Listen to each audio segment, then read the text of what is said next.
What is up, guys? It is Simply Nicole here. We are back with some new bookish videos. In particular, because it is a new year, we are in 2025.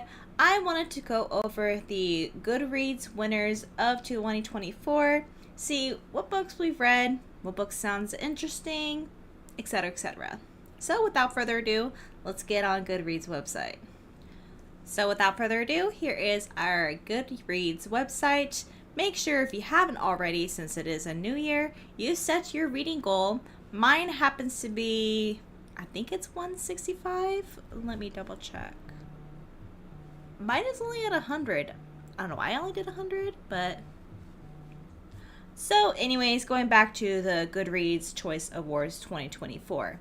So what is nice about Goodreads is that I've been documenting my books throughout the year, so I already know what I read, even if I've kind of forgotten what I've read.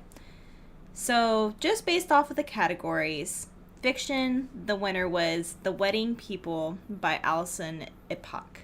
So that one I actually haven't even heard of. Historical fiction, I'm very happy that Kristen Hanna got this one. The Woman was a very good book. I did rate it 5 stars.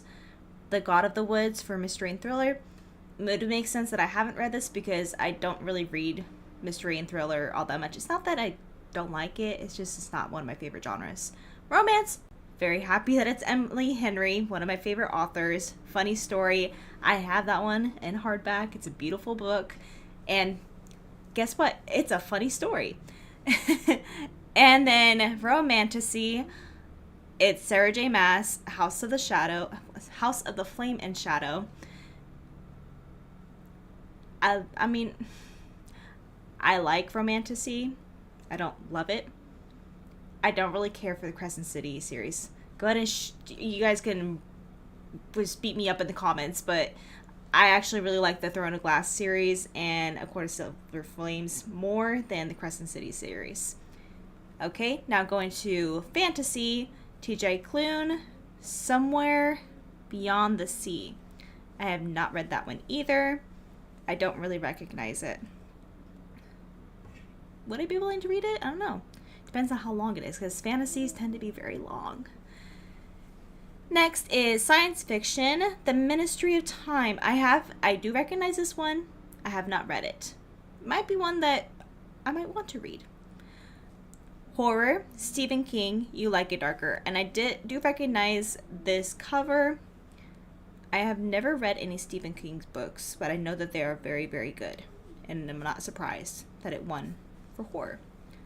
Debut novel, How to End a Love Story. Look how cute that is. Very cute. An audiobook, Emily Henry, Funny Story. I did listen to the audiobook too for this one, and I completely agree with this one. Of course, there are a lot of other audiobooks that I've also listened to. A lot of the graphic audios, I'm actually surprised didn't win this one. Young adult fantasy, oh my god. Divine Rivals and Ruthless Vows, they were on like my top 5. I'd have to go back to the video. I want to say it was like number 2 on my list for 2024. Very good series. I wish there was more, but I understand. But I fell in love with that one. Young adult fiction, Heartstopper Volume 5. I did see this one start to go viral, but I have not read it yet, but I'm very interested in reading it. Nonfiction, The Anxious Generation. Have not heard of this one, but I think it is very understandable for our times. I haven't read it obviously, but I'm assuming it's talking about how mental health has become a more common thing to talk about, whereas 50 years ago was not really something that we talked about. So, good for that one. Memoir, The Third Gilmore Girl by Kelly Bishop. Never watched Gilmore Girls, but I can see why this one would have won. History and biography. How have I not read this one? The Bookshop, a history of the American bookstore. I actually just saw a TikTok yesterday about a girl who made like a sort of like a wallpaper, and it had all the books that she read, and this one was one of them. I have not actually heard about it until yesterday, but why would I not want to read a book about a bookshop? So going into fiction, I would like to see like some of the nominees. Do I agree with this one? The Wedding People. The Wedding People. I know this was on my TBR. Ellen Hildebrand Swan Song. I did not read it. But otherwise, I don't really recognize very many of these. How many votes? They got 94,000 votes. I mean, this is a landslide. Like, 2/3. Well, not 2/3. Like, they only got 2/3 of the votes, basically. And then going to historical fiction, I would not be surprised if... Oh, look at these ones. See, I just want to be like, add all these because, oh, historical fiction is my favorite genre. Of course, look at how much she won by. 253,000. Crazy. And Kristen Hanna has, I think there's pretty much every single book that I've read from Kristen Hanna I have loved. I've given basically 5 stars. This one I've seen before, The Frozen River, but I have not read. This one too by Kate Quinn. This one too. I just want to click want to read on every single one. I'm actually okay. Shelterwood. That was another one I wanted to read. I'm really surprised that there isn't. What is her name? Kristen Harmel. I'm surprised there's no books of hers on there. Maybe she didn't release any books last year. I don't know. Okay, now mystery and thriller. I don't know if there's going to be... Oh, here we go. The Boyfriend. I did read this one.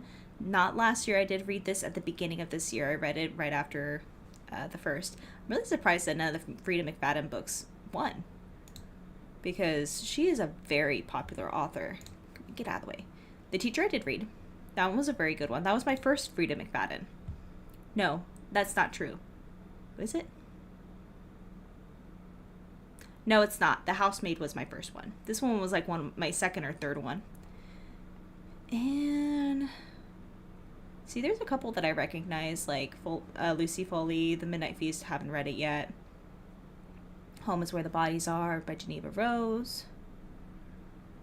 See, I'm actually surprised. I thought that I wouldn't really recognize any of the mystery and thrillers, but I surprised myself. Romance. This one I'm pretty sure is going to have a lot of stuff that I recognize. And I was correct. So, of course, I read Emily Henry, Funny Story. I have not read Just for the Summer. This is definitely on my TBR. It's pretty high up there. This one I've seen consistently, like, on the top of everyone's 2024s. Bride, I read in the beginning of last year. That one was on my top 5. Very surprised that one didn't win either. Ali Hazel is a very good author, and I think I've read almost every single one of her books so far.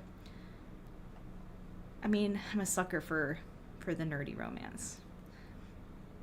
And she delved into fantasy, and it's good. Leather and Lark, I have not read Butcher and the Blackbird. I have not read that yet, so of course I haven't read Leather and Lark.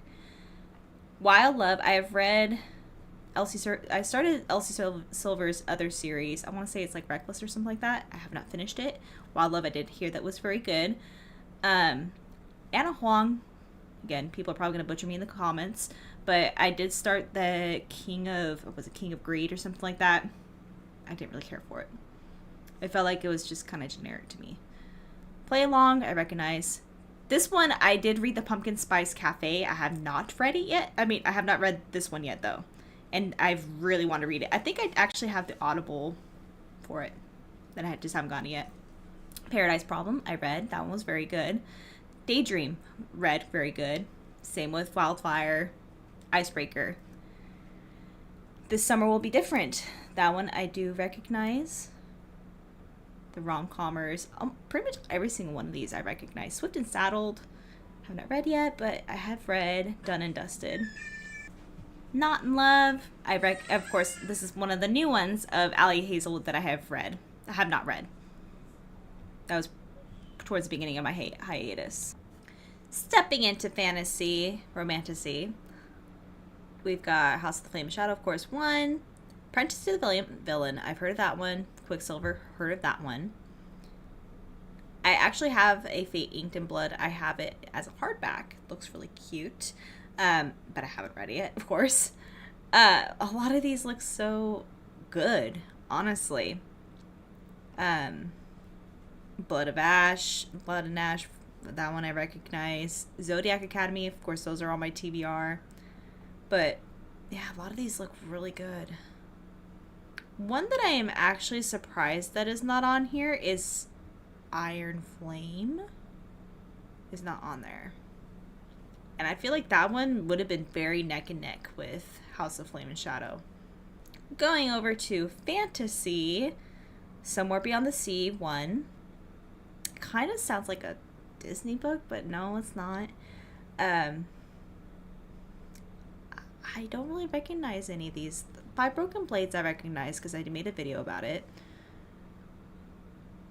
One Among Crows, I read that one because it was Veronica Roth who wrote the Divergent series. That one was okay. It's okay. Kind of short.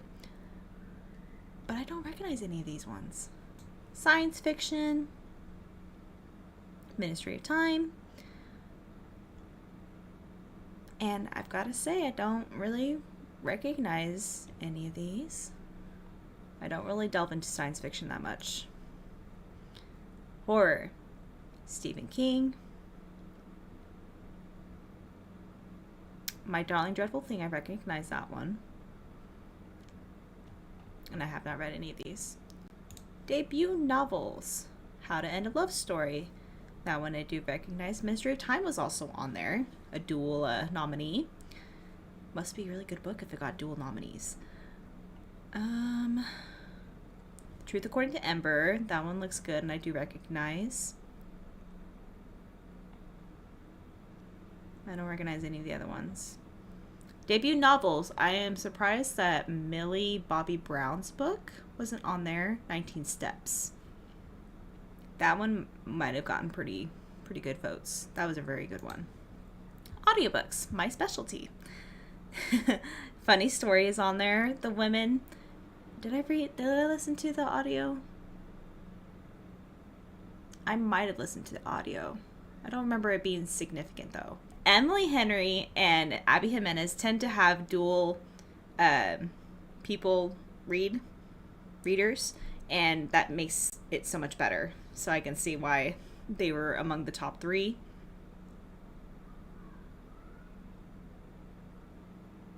That looks. I actually haven't listened. I haven't listened to any of these other audiobooks. Very surprised.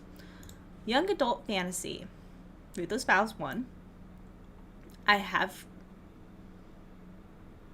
It's weird because I know I've read. Did I read Reckless? No, I read Powerless. I haven't read Reckless yet. That one. They were neck and neck. Honestly, within 10,000 votes, 93 to 85. I don't really recognize any of these other ones. Darkness Within Us, I remember that one. Heartless Hunter, I remember that one too. Young adult fiction. Heartstopper, in particular, volume 5. So are there 5 volumes to this? I'm assuming. I'm trying to hover over this. Yes, there are 5 volumes. I don't know if it's just like a random name for it. But that one, go away. That one is volume 5. That must have been a really good volume if that was the one in particular that got it. Nothing Like the Movies. That sounds good too. Look, there's Titanic. Mary Poppins. If I had only told her, I read that one. That one was pretty good. Not as good as the first one.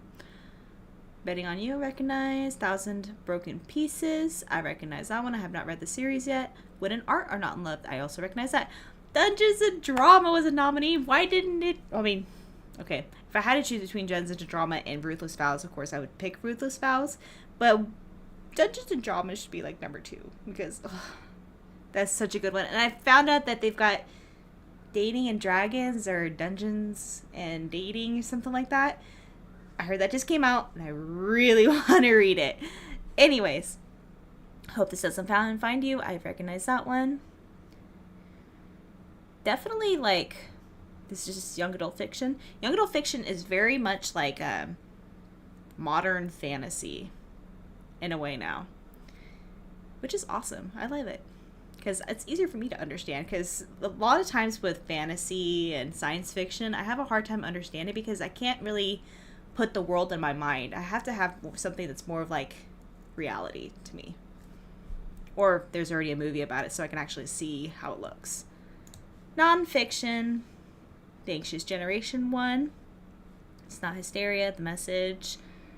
A lot of it's pretty much the same type of thing. It's about mental illnesses. One in a Millennial. That one sounds interesting. It's not millennial. Bird Chronicles. Disney High. There's a couple that I would consider reading. I am not one to not read non-fiction. If that makes sense. I actually don't mind reading a non-fiction once in a while. Memoirs I found that I like too. The Third Gilmore Girl. I am surprised that the Degar books aren't on here. Those were very popular at the beginning of the year. They're not on there now. Lisa Marie Presley, which would make sense since all that.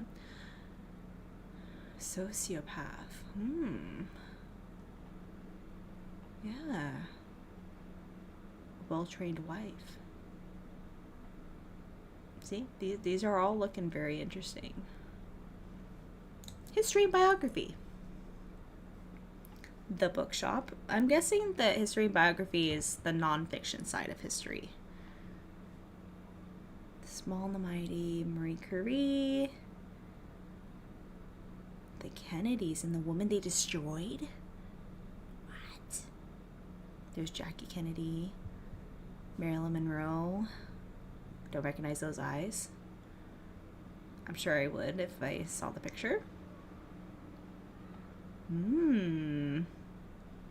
I really wanted to read this one, but by the time I got it on Libby, it was a super long wait list. And yeah. So, Goodreads Choice Awards. What do you guys think? Do you guys agree with these choices that were made by you, the people? Let me know in the comments below. What books have you read that won an award? It looks like I've got a couple that I've read, luckily, that won rewards. And for the most part, I really agree with these choices. You guys did good. You guys did good. I actually didn't get a chance to be a part of this. Completely forgot it was even happening. But anyways, if you guys want to see more videos like this, make sure you hit that subscribe button below. And as always, thank you for watching.